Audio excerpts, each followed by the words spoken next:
Welcome to Cooking with Carolina Nephrology. I'm Karen Robertson, one of the nurse practitioners here.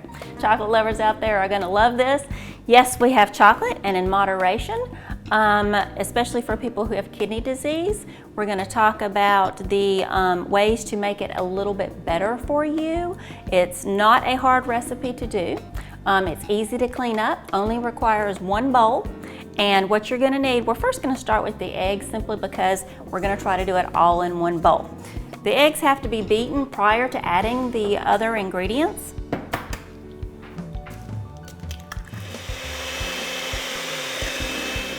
We're going to need a half a cup of flour.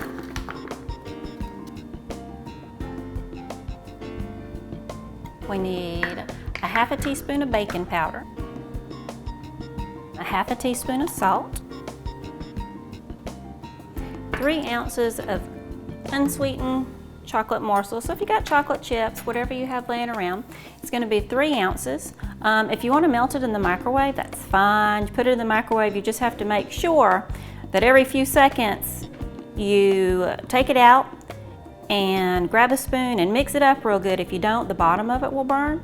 You can also put it on the stove, same type of thing, put it on a low heat to make sure the bottom doesn't burn. You have to stir constantly if you put it on the stove.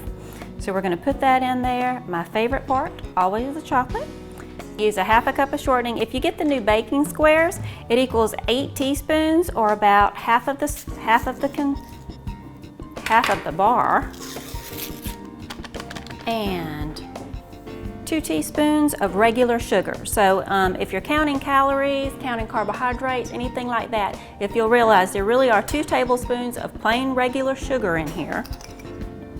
Now, the great part about this is the next ingredient is 1.5 cups of sugar substitute. So whatever sugar substitute that you use, it's 1.5 cups.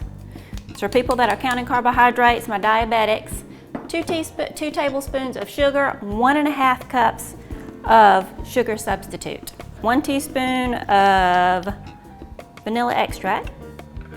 I got a half a teaspoon, so we'll use 2.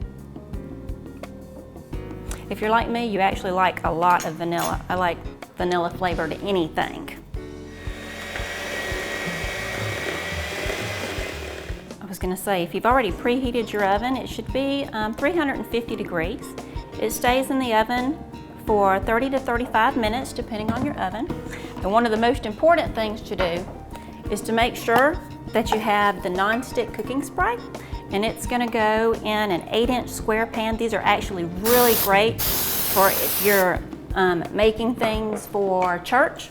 We have a lot of people who have church functions, especially at Christmas time, or if you're making treats for people at Thanksgiving.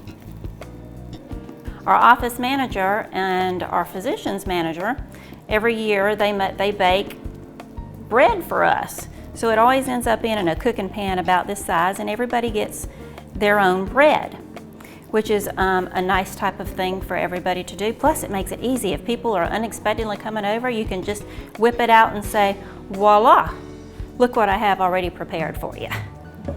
Very easy to do. We did it all in one bowl, and it's going to look like this before you put it in the oven. We have a batch all ready for tasting. There are a couple things that you can do to make this even better. If you're a nut freak like I am, you can put pecans in it, almonds in it, anything like that. I've seen miniature M&Ms in these, and I've also seen them where they've beaded a little bit of caramel in it. You know, caramel apple time is coming up, so if you like caramel, if you'll add that to it. If you are on dialysis, if you will please, a limited amount of chocolate, and if you'll take your binder with it, if your phosphorus is high, that would be great. If you're having people over and you want to put a little bit of ice cream or some whipped cream or anything like that on it, makes an excellent dish if you put some chocolate sauce on top of chocolate brownies. Always makes things better. Thank you for joining me today. Remember to check out all of our great recipes at our website, carolinanephrology.com/cooking with CNEPH.